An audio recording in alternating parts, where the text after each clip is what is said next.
Good morning all. It's really a pleasure to welcome you here at BIN, the Netherlands.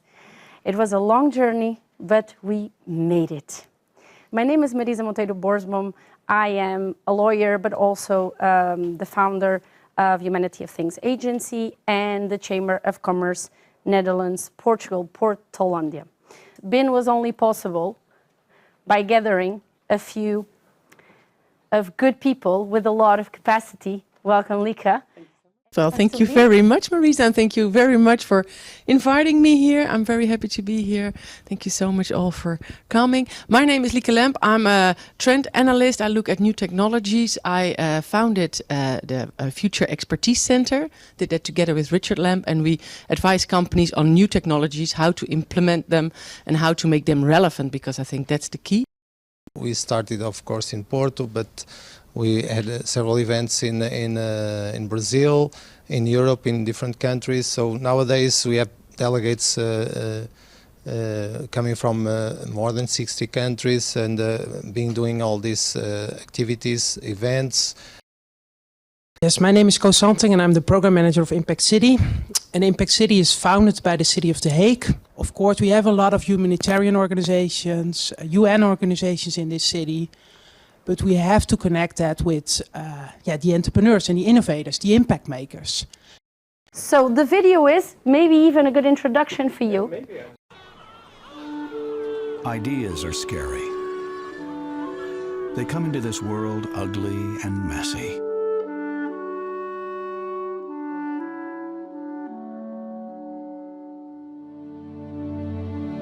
Ideas are frightening because they threaten what is known. They are the natural-born enemy of the way things are.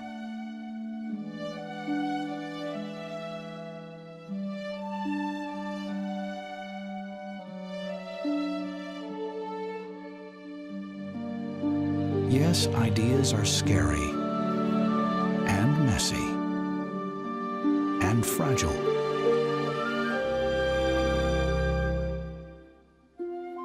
But under the proper care, they become something beautiful.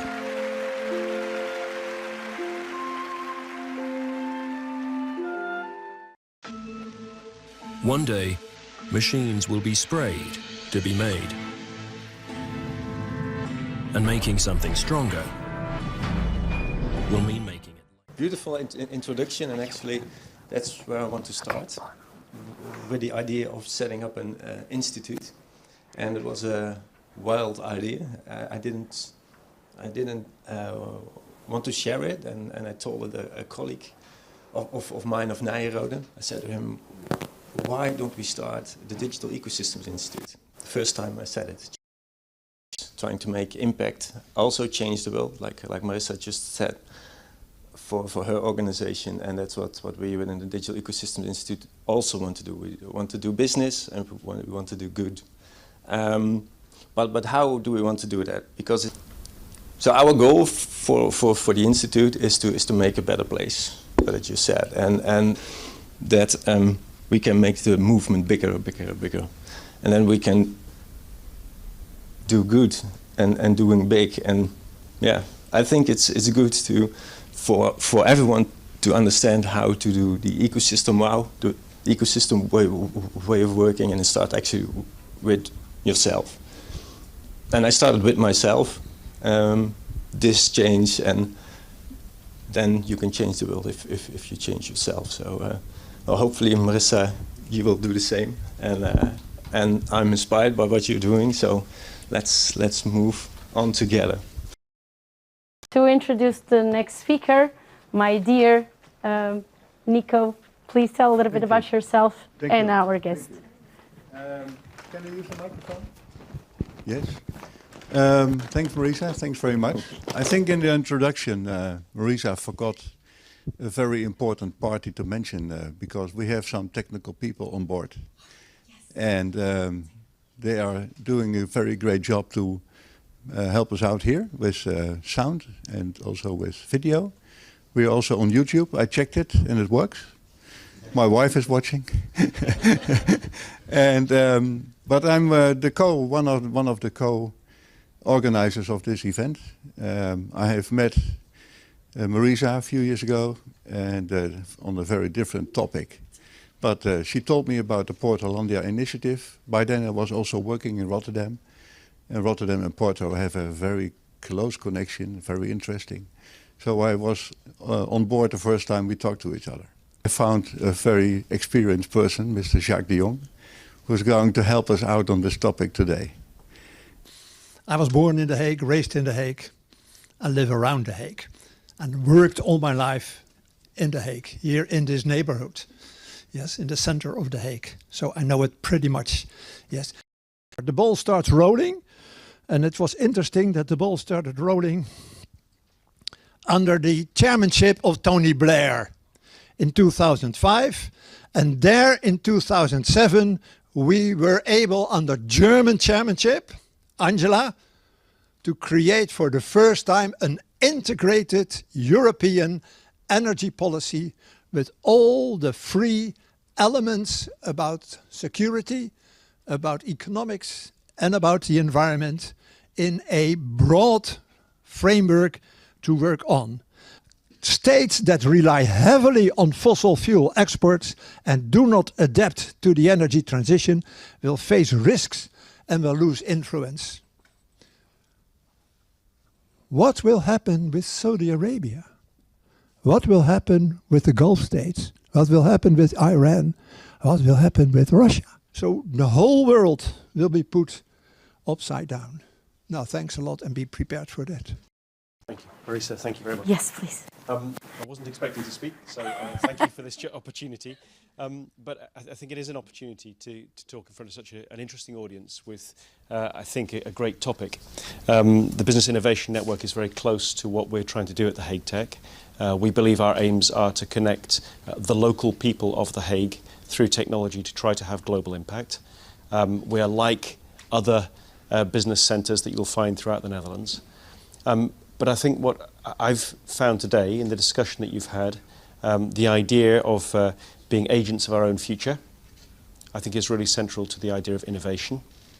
One of the things that we are studying here at the moment is the energy transition ecosystem of South Holland. When you look at economic theory doesn't understand innovation very well. It doesn't understand business very well. And one of the things that I think the Business Innovation Network, and the challenge for everybody who's involved in things like B Corps and For Impact and Tech Leap and Yes Delft, there are so many interesting initiatives going on. But underneath all of that, there is something important to try to grasp, and we still need to do to change the world. And this is to understand that economic theory hasn't got it right, hasn't got a theory of how innovation really works. And because it doesn't have that theory, any time an economist advises a government on how to set up corporate law or how to set up accounting standards, it comes out wrong. Okay? And as Robert Kennedy said, GDP measures everything except what is valuable. Teach students and others in ecosystems what it is to have a purpose and to work together. And if we bring all those changes together in the consciousness that there is a different mode of thinking about creativity and innovation, then we can explain why it is that this works and another way of organising doesn't work. If we bring all that together, then places like The Hague Tech will have more impact. Things like the Business Innovation Network will have more impact. And then each of us can understand why and how it's important that we are agents of our own future. She already reached out and empowered more than 200,000 women worldwide, but the aim for 2030 is 5 million women, to empower 5 million women in the field of education, business, law enforcement, but also digital and social inclusion. And she's here today and she's going to tell us a little bit about the digital changes that we face in this society. So I'd really like a nice applause for Ayumi. Ayumi, welcome. And I wanted to talk to you a little bit today about digital transformation and about the digital divide that has happened. Because what we have lived and what we are living today, it's a historical moment of change, right? So the world is very different today, and it will never, ever be the same again. So since the beginning of the pandemic, our lives and our societies are more digital than ever before, shifting the paradigm of our economies from the physical world to the digital space. Now the pandemic, we all know that it has hit us hard, very hard, but even harder on women. On the one hand, COVID-19 increased the existing digital gender gap, setting equality between men and women back a generation. And on the other, the digital acceleration fueled by the current sanitary and economic crisis represents obviously a historic opportunity that we must seize so if we want to have radical change then. Going back to our summer coding camp, one of the ladies who helped me make this summer coding camp, her name was Elena Kolewska, who lives in Portugal, but she's in fact North Macedonia. And when I went to North Macedonia in 2019 to launch our chapter there, I was telling the story about how I first met my first North Macedonian lady and how she really helped teach and empower 50 women learning how to code. And then I suddenly see a hand go up on the stage, like in the middle of the crowd. And I said, yes. And that lady was Dina Damjanovic. And she said, I was one of those 50 women who learned, who followed that program. And thanks to that coding program, I continued learning. And today she became a front-end developer. So she used to be to work in a hostel with an 18-month-old baby. And suddenly she uplifted the whole social status of her family, becoming a front-end developer. 3 years later, so today in 2022, she's a managing director of an ITC company in Skopje, and she gives back to the community as a mentor. So sitting next to me is Julio Martins. I precisely asked how to pronounce it, but did I do it good? Yeah, Julio Martins. He's an entrepreneur, co-founder of the design studio Everythink. And you're a product designer, mechanical engineer, and very creative, I think, because I also read something about instruments. We hope so, yeah. Yeah, well, I'd love to hear more about it, but I think you will give introductions about that when it's your turn to speak. I'm looking forward to it. Next to you is Michael Newland, originally German, but now living in the Netherlands, right? He's what is it? An evangelist for digital organizational fluency. So not literacy, but fluency. And I think you will say more about that later on. The difference between literacy and fluency is very important. He's a data diplomat. He loves to look at shared values for data, because he wants misinformation and disinformation and non-information to be seen as threats that we can overcome. And I would love to hear all the differences between those terms as well. I would love that. And he'll introduce himself with a slide also later on. So we're looking forward to hear your stories about data especially. Next to you is Nico Huizing. We already saw him on the stage today. He is one of the co-organizers of the BIN event, closely connected to Porthollandia. Information system auditor, knows a lot about IT, I think, and auditing that. And I saw that you were also on a board position of healthcare industry group. So I think with the active life or aging or whatever, we're in good hands with you, and you will say something about that, I hope so. And then next to you, or above you, or well, somewhere on the screen, welcome, a very warm welcome for you, Linda. Linda Pereira, she's senior partner and CEO of the L&I Communications Group. And you're a specialist in communication strategist, well known and very much asked for speaker. And so I think you'll be in charge of the communication part of this discussion on senior leadership and active life, how communication can contribute to that. So we work in creativity to create new products, new services, new experiences, designing new businesses. So we can help companies to think about the challenges and the strategies to create a business from the service or the product side. As I told you, so this is highlight, and you were asking about musical instruments. This is the part of medical context, some services that we do with healthcare. Some things that we do with services, design research, business development, customer experience. I like to work a lot with customer experience. Cities and design is to create things for cities, experiences for the city space. And then the products you see over there, for instance, have musical instruments that we create, some musical instruments made out of carbon fiber. We decided that they don't need to be in wood as long as they are well made. So we use a different material to have the same high-end quality behavior with violins, with electric guitars and stuff like that. What can we, as designers, suggest something differently? Is probably we should use our tools to make something different, to have communication. We have the panelists, we will talk about this, but to include this new communication, to include a new storytelling about what is aging, what is, for instance, retirement, to create things that don't split the society, the inclusion in digital world, the inclusion in products. For instance, the use of a coffee machine. It's easy to use, it's not easy to use. Is it done? It's not.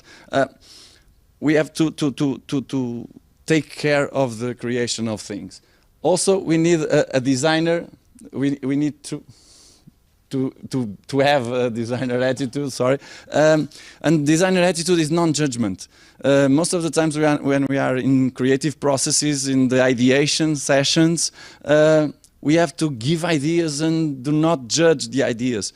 And as elder people, we cannot say, oh, it is what it is, we can't do it that way because it never works, so it will not work. Believe me, I know, I have 8 years old, it will not work.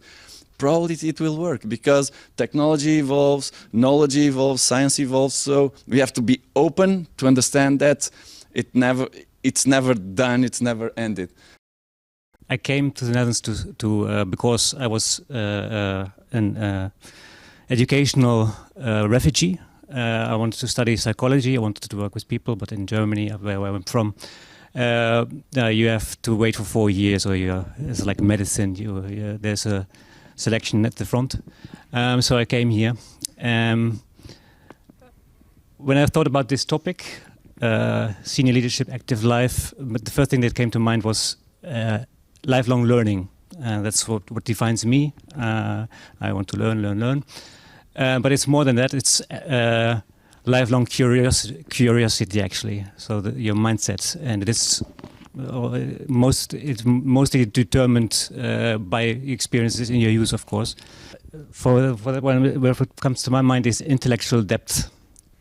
So if you design an algorithm or an AI in the future, that you don't have no clue about how it works. We see it already, and that's why we need, of course, people with the good skills to code and to understand what they're creating and to oversee what effect this will have in the future. I don't talk about social media. Don't talk about Meta, but if you don't have that, if you don't have an end-to-end overview of how all these pieces of puzzle come together, then we create a lot of nice-looking technology, but that it could harm us or even worse. So what you could do is this is what I want to lead up to. Use your curiosity and your connections to think, okay, what can't I control, but what could I influence through my networks, like the Business Innovation Network or other networks that we are all part of. Connect to each other, and that's what we as a Humanity of Things want to encourage. Connect around the idea of literacy, of technological literacy. Connect the dots, connect the initiatives, and make sure that we tackle those concerns. Linda has to leave a little bit earlier than we leave, so first I would love to give her the floor or the screen or whatever. Linda, very, very nice that you're here with us digitally, and well, go ahead. Good morning, actually. I do apologize for changing the order, but I do have to leave and because of the slight delay. I will be running late. So apologies for changing the order. So what do I do? Daily, what I do is I create the stage for governments, cities, corporations, associations, or individuals to transmit their message successfully. So whether it's a brand, a philosophy, a purpose, a product, or a policy, my job is to help my clients to do it in a successful and impacting way. And very often the enemies of leadership are in fact success and their position. A leader, when he has success, has a tendency to think that this will be life forever. It may not be. The pandemic taught us that. It is also their position, because once you are in a leadership position, you are surrounded by people who do not want to offend you, they want to please you, they don't necessarily tell you the truth. So you become isolated from the world around you. And it becomes your job to go out and find out what is going on in the world. And that's why I told you at the beginning that I pride myself on keeping up to date, on listening, on attending events, on understanding new mindsets, new technologies, and new visions, because it is about going to work as if it is game day.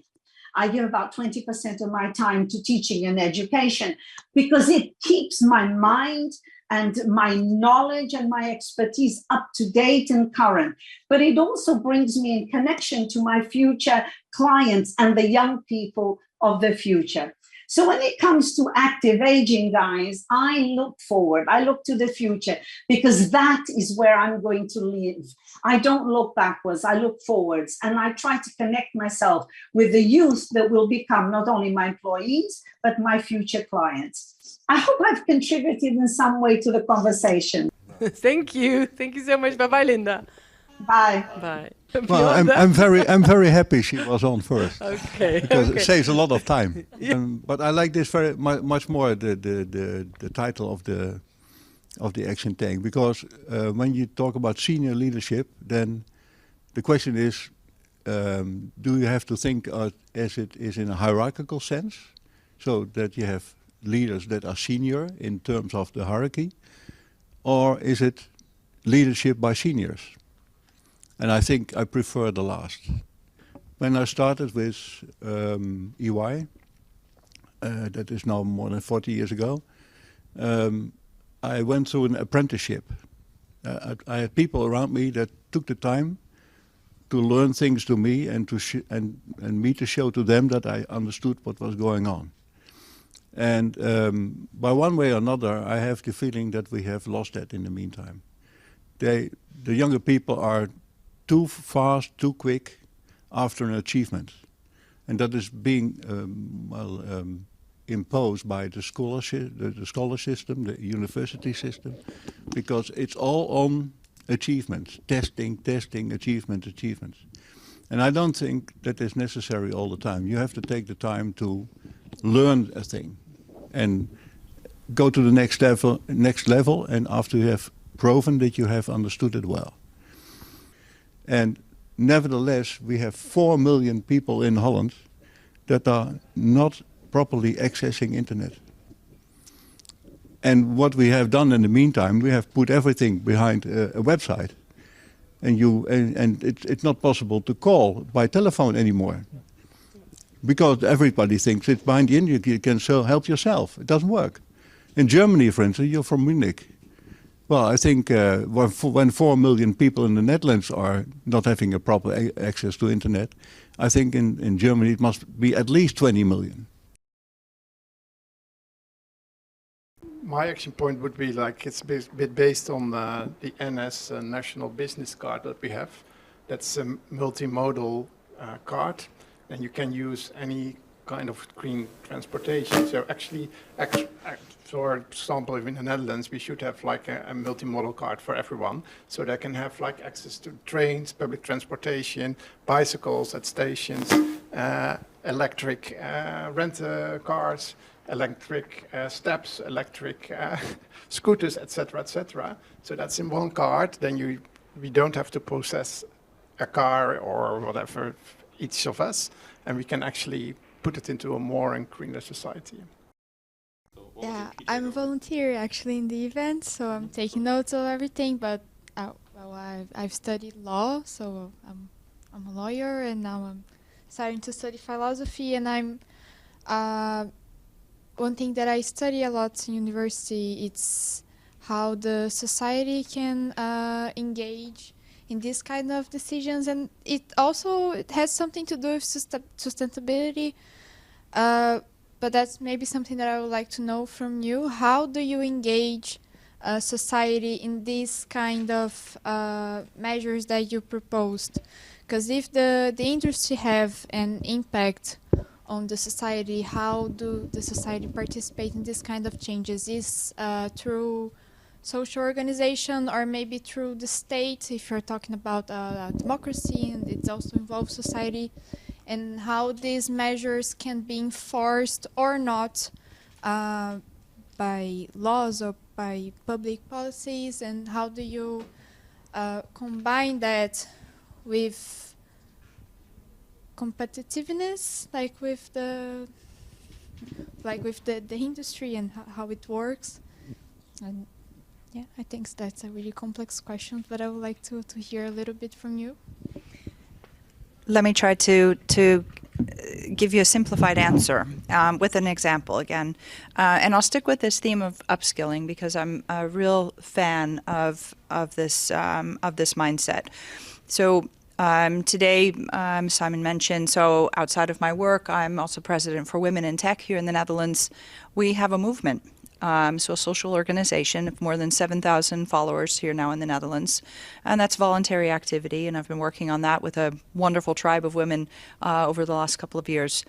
And we currently right now are running a campaign which combines many of the facets you just mentioned. So here in the Netherlands, for those that are from the Netherlands, either as a citizen or a resident of the Netherlands, the Dutch government has a program called STAP, S-T-A-P.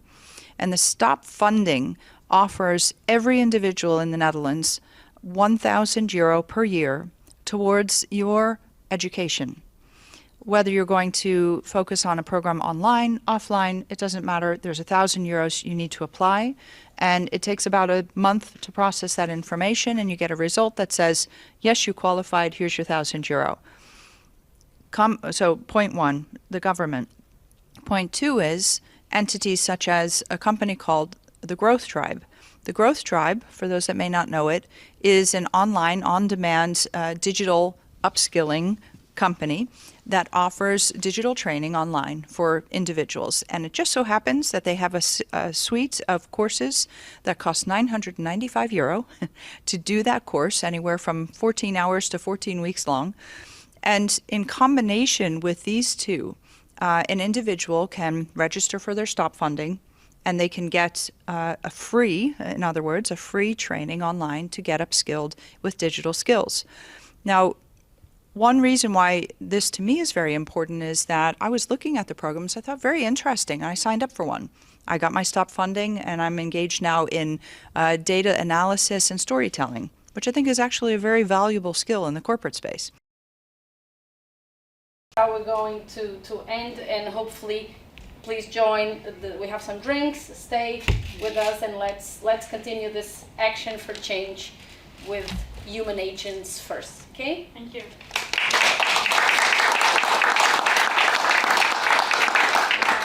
Marisa, it was a happy experience I have had today.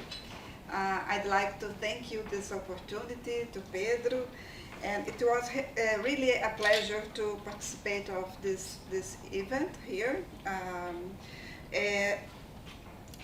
I'd like to take this moment to announce the next BIM, and I'd like to announce the next edition this next October. In my state, in Brazil, Minas Gerais, the capital, Belo Horizonte. So it's going to take place from October 17th to 20th. So I'd like to see you there soon. See you in Minas Gerais with us. Okay? I can say that it was a huge pleasure to be here. I will ask a round of applause for Marisa because she was really driving for us to have this. And also that now you are also delegates from the Business and Innovation Network. We have your contacts and you will be informed about future activities. Feel free to join every time you feel that's the right moment for you to participate and that you have the conditions to contribute to the discussion. And for sure we will be seeing a lot of you the next few years, because for sure some of you will be participating. We will be returning to The Hague, and so we'll keep in touch for sure. Thank you very much. Thank you.